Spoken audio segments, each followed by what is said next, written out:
Hey everyone, welcome to the final reading for the 2020 Teen Writers Fellowship at the Muse Writers Center. We are very excited to listen to our young writers and their final work. They will be attending the Hampton Roads Writers Conference soon in September.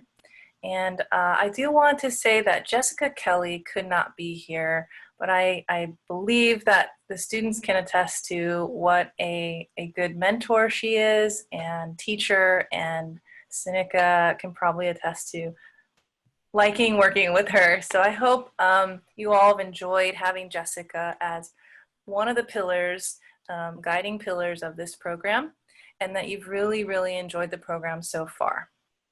All right, Seneca is going to introduce the first four students, and then I will introduce the last.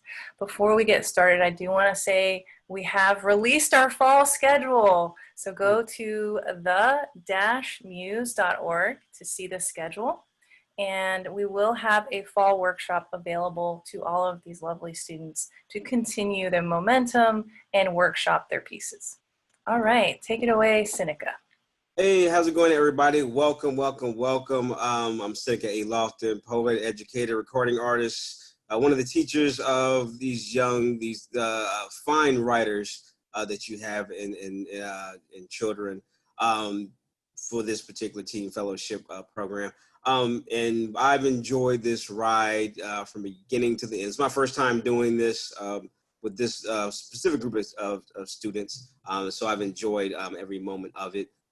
Watching them create and watching them strengthen their chops in their readings and performances. So I'm glad to be a part of this event. All right, so I've been given the responsibility of introducing the first four students. So our first poet that's gonna come to the mic is Evelyn, and she has a poem for us. Evelyn, take it away. Hi, so I'm going to be reading a poem called The Light in Our Eyes. Looking in your face, I finally understand what they meant about eyes. They show heartbreak and overflow with sorrow at the mistakes made. Your light is gone, snuffed out like a candle flame, dark and forgotten. Thank you. Hey, great job, Evelyn. Great job. I swear she taps into her inner Emily Dickinson when she wants to. Awesome poem, though, Evelyn. Awesome poem. All right, so our next writer, Michael. I think Michael has a work of fiction for us. Is that correct, Michael? Yeah, I'm reading an excerpt. All right, let's go for it. So it might not make totals. I hope you enjoy it. I think this is fourth grade. The sun is at my back, yet my second shadow isn't showing. I'm writing my name over and over again in chalk, obsessively. I have to prove my existence in white sand. This is not my real fourth grade, just my memory of it. The desk hurts as it presses against me, but I find the pain pleasurable. My legs fall asleep, but I don't want to feel them. The chalk is swapped for a pencil, and I begin writing a love letter. My friends drift around me as I continue my work. The intended recipient is the girl with calloused hands. I don't know what love is, the letter begins. I nervously chew the end of the eraser as I fold the corner of the paper to stop onlookers from seeing. My birth dad had been helping me draft this letter. He would gently stand against the breeze in the home he barely afforded after leaving my mom, gleaming down happily at the son who had boundless love for the world. Always a realist, he told me there was no possible way I could understand love, so I should just tell her the truth. As long as I was truthful, the world would treat me fairly.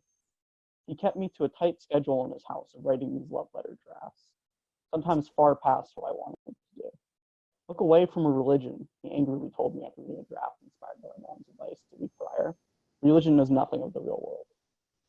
Finally, after months of drafts, he had helped me cut away all the timid truths, and only the true truth remained. I don't know what love is, but I'd like to start with you. It probably wasn't the best, but it was mine, and to my dad, that was what mattered.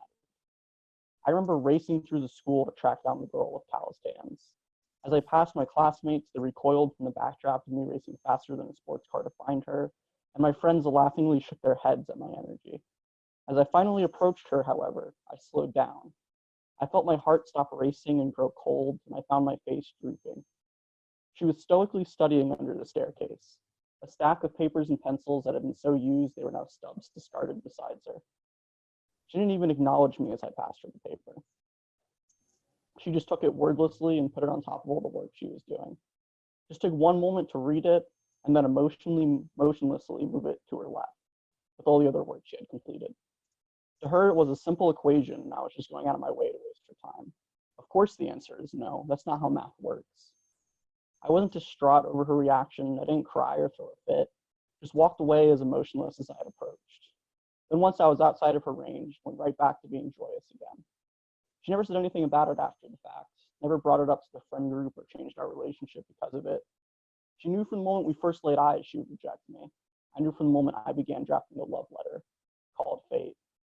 Yet still I chose her out of everybody. I wanted her to love me. I could muse on why, but only my fourth grade self could answer that question, and he's long dead. The cells that made him up have all died off, and I have no way of reaching him. The only thing we still have in common is our shadow. Perhaps I reached out to her because I knew she would reject me. All right, good job, Michael. Yeah, keep working on that, man. Keep sharpening that. Keep writing. Don't quit. Right, keep shaping those experiences, man. I see something special there. All right, moving along. I think we have young Leon, brother Leon. You have a poem for us, sir? Yes, sir. So I'm Leon, and this is a poem I wrote called "You Wear No Cape." You are no caped vigilante, no courageous deliverer of justice, no vessel of a superhuman mutation. Yet you don the mask of a comet crusader. You have no super strength, so why do you try to bear the weight of everyone's problems? You have no super speed, so what makes you think you can outrun your own? You cannot read minds, so why do you ponder what circulates within the minds of others? You have no teleportation, so why do you sit and think about where you want to be, rather than getting up and going there? You don't have X-ray vision, so don't just view the world through other people. You are no comic book superhero. You have no supernatural abilities. But if you really want to be someone's hero, you must first learn to be your own. Hey, good job, Leon. Good job. A way to explore the definition of a hero, right, in that poem. Awesome job, sir. I appreciate you, man. All right, who do we have up next? Daniel. Dan, you wowed me with some prose while we were practicing a little bit, man. Yeah, show them what you got, bro. Hi. Today I will be reading a short prose piece called Hurricane Salsa. In a hurricane, the trees dance an arboreal salsa, twisting and spinning and twirling. They perform complex choreography to entertain the rain.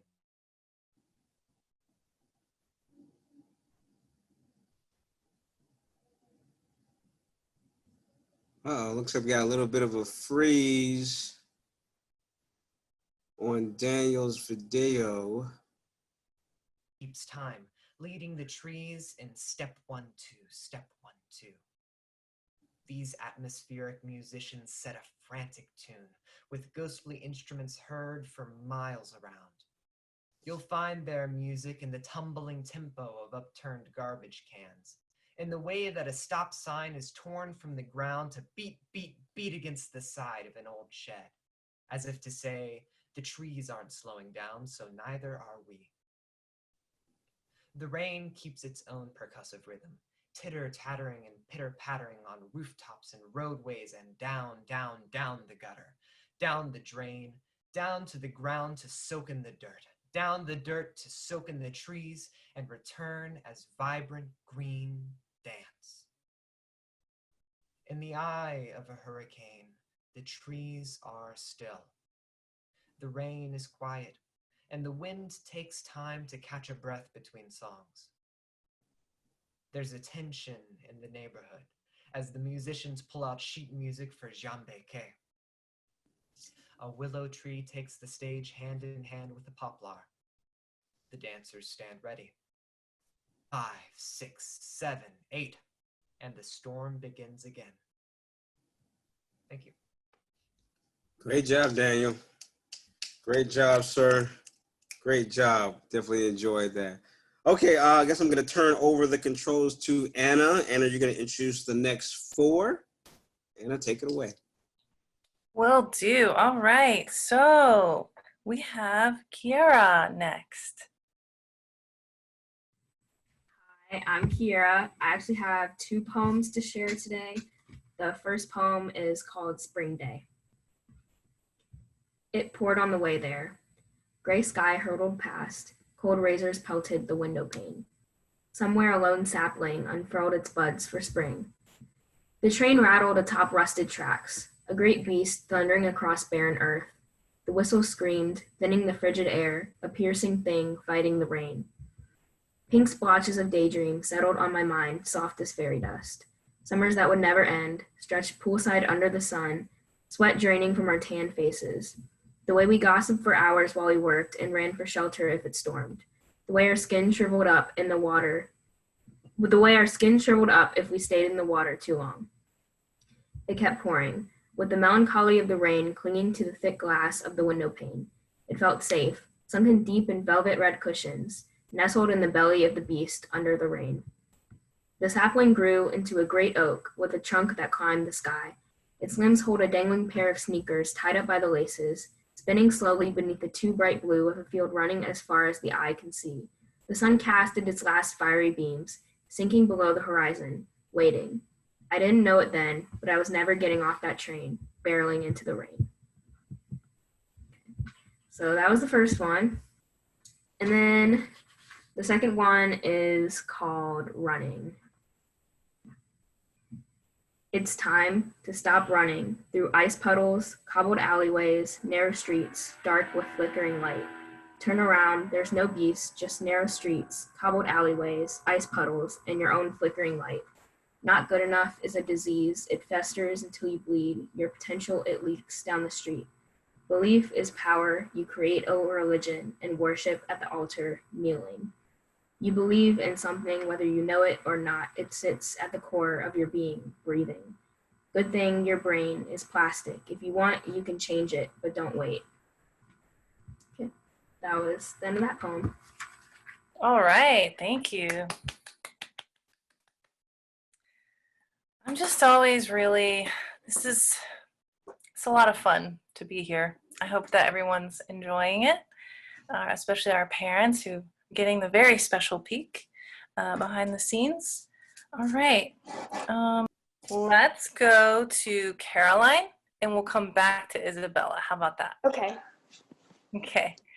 Caroline, you ready?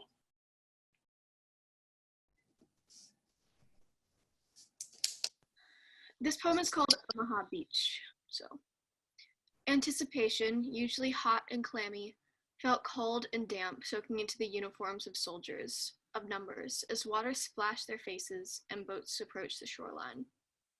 The war was a gamble with birth dates as lottery tickets. Those winners were given a chance many had waited for, not unlike the anticipation purchased with a scratch card, the tantalizing flavor of victory held so cruelly close to the tongue of a hungry soldier.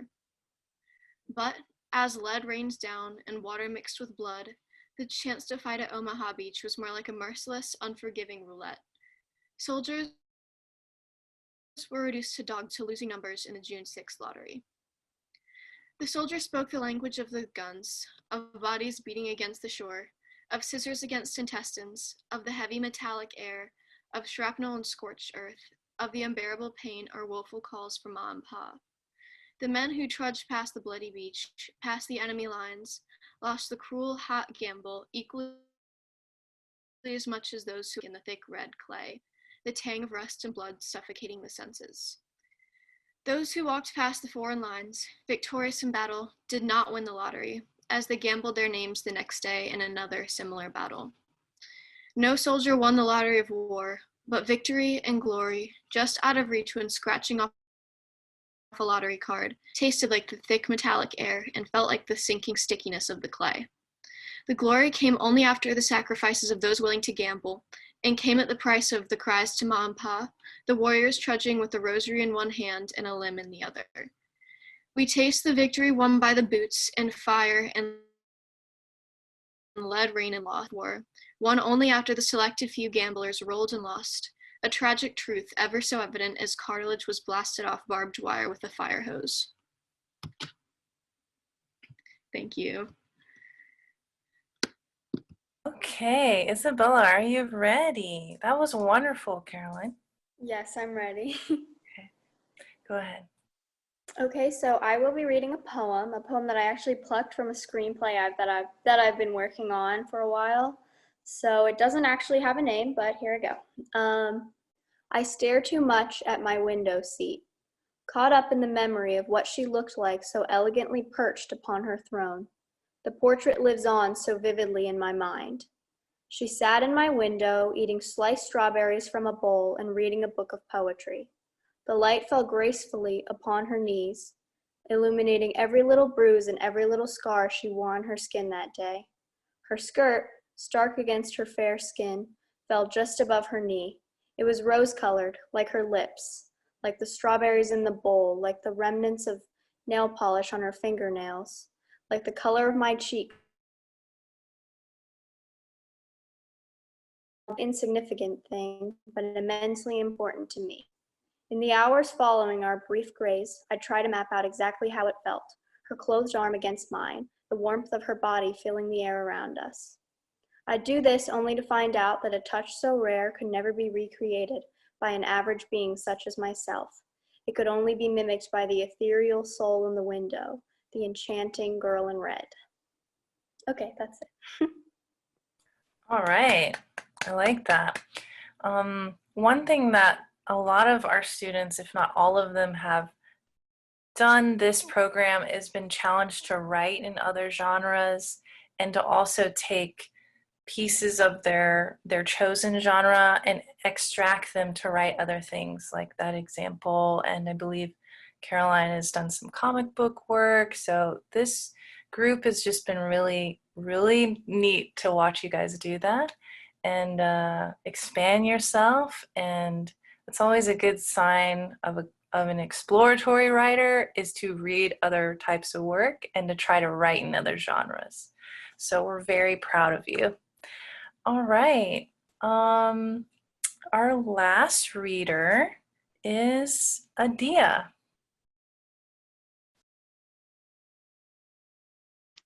Okay.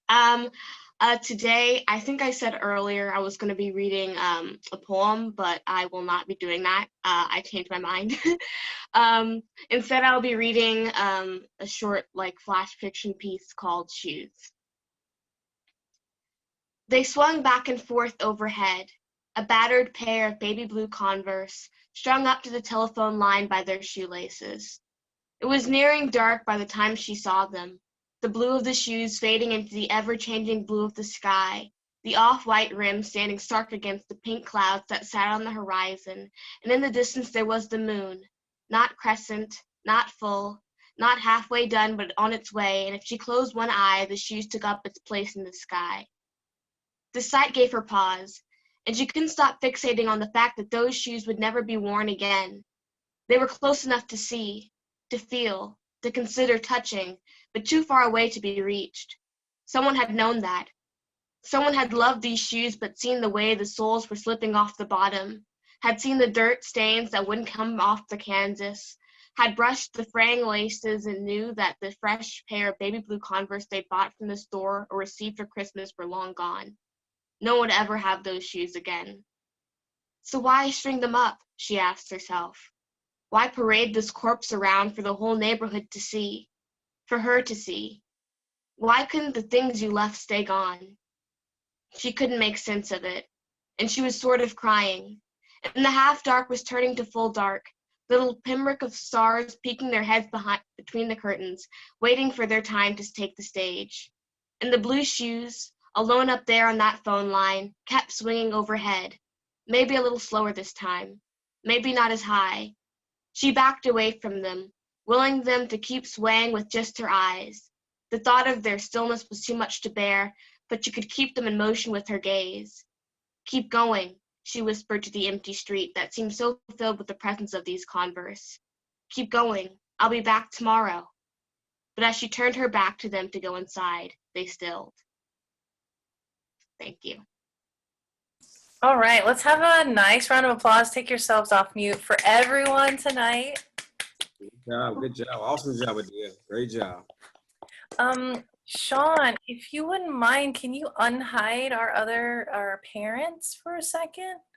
We have a little bit of time, so I just wanted to see what the parents thought, and if you're welcome to say something if you'd like. If I can find you. Parents, you there?